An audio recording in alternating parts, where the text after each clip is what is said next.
নমস্কার বন্ধুরা, সবাই কেমন আছো?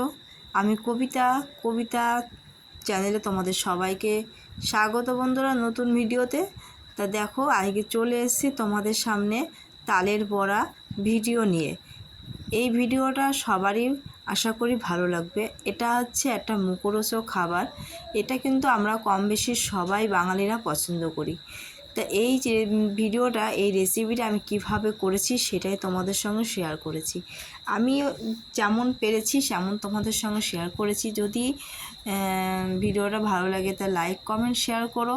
আর তোমরা কীরকমভাবে তালের বড়া বানাও সেটাও অবশ্যই কমেন্টে জানাবে। যদি ভুল হয় সেটাও আমাকে কমেন্ট করবে, আর যদি তোমাদের ভালো লাগে সেটাও কমেন্ট করবে। তা দেখো, প্রথমে একটা তাল নিয়েছি। তালটা আমি বোটাটা ছাড়িয়ে এটা সুন্দর করে ধুয়ে নেব। আর আমার তালের বড়া করতে কি কি উপকরণ লাগছে সেটা তোমাদের তো দেখতেই পেয়েছো ভিডিওতে। প্রথমে দেখিয়ে দিয়েছি। প্রথমে রেখেছে তাল, তারপর কলা, তারপর চিনি, ময়দা, না চিনি না সরি বাতাসা নিয়েছি।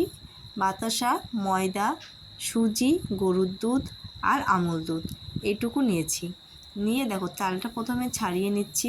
যে কালো আঁশটা থাকে সেই কালো আঁশটা আমি ছাড়িয়ে নেব। ছাড়িয়ে নিয়ে তারপরে এটা আমি হাতের সাহায্যে সুন্দর করে চটকে নেব, হালকা করে জল দিয়ে। তালের যদি বড়া করো কিংবা তালের অনেক সময় তালের পায়েস করে অনেকে, যাই করো তালে কিন্তু জলটা সবসময় কম দেওয়ার চেষ্টা করবে। যতটা কম দিয়ে যদি পারো তো তাল জল ছাড়া যদি ছেনতে পারো আরও ভালো হবে।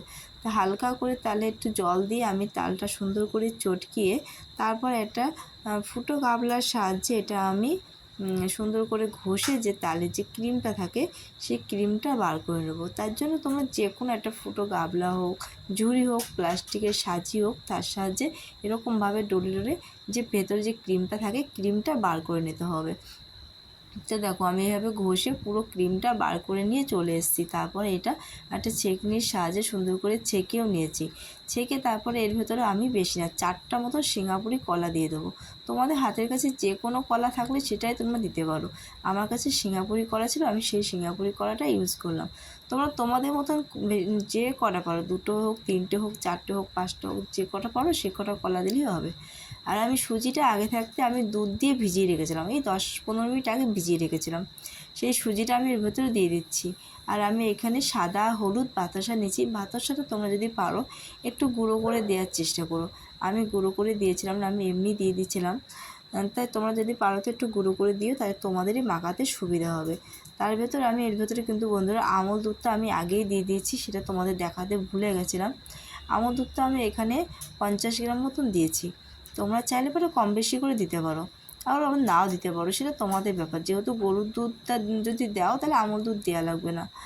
দিয়ে তারপরে আমি এখানে এই যে ময়দাটা চালনি দিয়ে চেলে নেব। দোকানের খাবার বুঝতেই পারছো, চেলে তো নিতেই হবে না। তার জন্য আমি দেখো চালনি দিয়ে চেলে নিচ্ছি। এখানে 500 গ্রাম মতন ময়দা আছে। এটা আমি সুন্দর করে চেলে এটা মেখে নেব। তা বন্ধুরা, ভিডিওর মাঝে তোমাদের সঙ্গে একটু কথা বলি। তোমরা যে যেখান থেকে আমার ভিডিওটা দেখছো অবশ্যই লাইক কমেন্ট করো। আর কী বলতো, তোমাদের একটা কমেন্টে আর একটা লাইকে আমাদের নতুন ভিডিও করতে উৎসাহ বাড়ে। তা ভিডিও যখন তোমরা দেখো বন্ধুরা, প্লিজ একটা তোমাদের সুন্দর ওই নরম হাতে একটা লাইক করে দিও আর একটা কমেন্ট করে দিও তোমরা কোথা থেকে আমার ভিডিওটা দেখছো। তারপরে চলো, যে আটাটা আমার কিন্তু তোমাদের সঙ্গে গল্প করতে করতে আটাটা চালা হয়ে গেল। চেলে নিয়ে তারপর এটা আমি মেখে নিচ্ছি। প্রত্যেকটা উপকরণ দিয়ে একসাথে কিন্তু সুন্দর করে মেখে নিতে হবে। সুন্দর করে মেখে এটা 10 থেকে 15 মিনিটের জন্য রেস্টে রেখে দিতে হবে। রেস্টে রেখে দিলে কী হয়, যদি তোমাদের আটাটা মাখাতে মানে যে ইয়েটা থাকে ওটা বেশ নরম হয়ে যাবে। আর এটা তালফুড়ির জন্য যদি ময়দাটা সবসময় একটু কম দেওয়ার চেষ্টা করবে। কেন বলো তো, কম দিলে কি তালের সেন্টটা থাকবে। আর তালে যদি বেশি আটা দিয়ে তারপর জল দিয়ে সেটা মেখে নরম করো তাহলে কিন্তু তালের বড়া খেতে কিন্তু বন্ধুরা ভালো লাগবে না। তো দেখো, তোমাদের সঙ্গে গল্প করতে করতে তালের বড়া ভাজতে চলে এসেছি, কেননা ভিডিওটা অনেকটা বড় হয়ে যাচ্ছিলো তাই জন্য। তো দেখো, এইভাবে আমি সুন্দর করে করে অল্প অল্প করে দিয়ে গোল গোল করে ভেজে নিয়েছি। তো ভিডিওটা তোমাদের কেমন লাগলো অবশ্যই কিন্তু কমেন্টে জানাবে।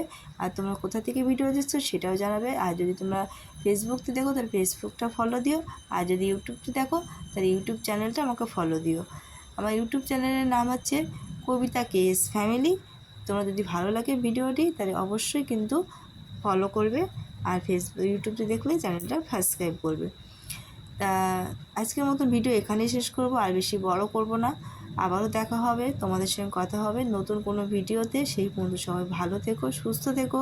ভগবানের কাছে এই প্রার্থনা করি তোমরা সব সময় হাসি খুশি এবং ভালো থেকো পরিবারের সঙ্গে। তো দেখো এই গরমে বর্ষাতে তালের বড়া কে কে খেয়েছো সেটাও কিন্তু অবশ্যই কমেন্টে জানাবে। আর আমার বড়াগুলো কেমন হলো সেটাও জানাবে। আজকের মতন টাটা।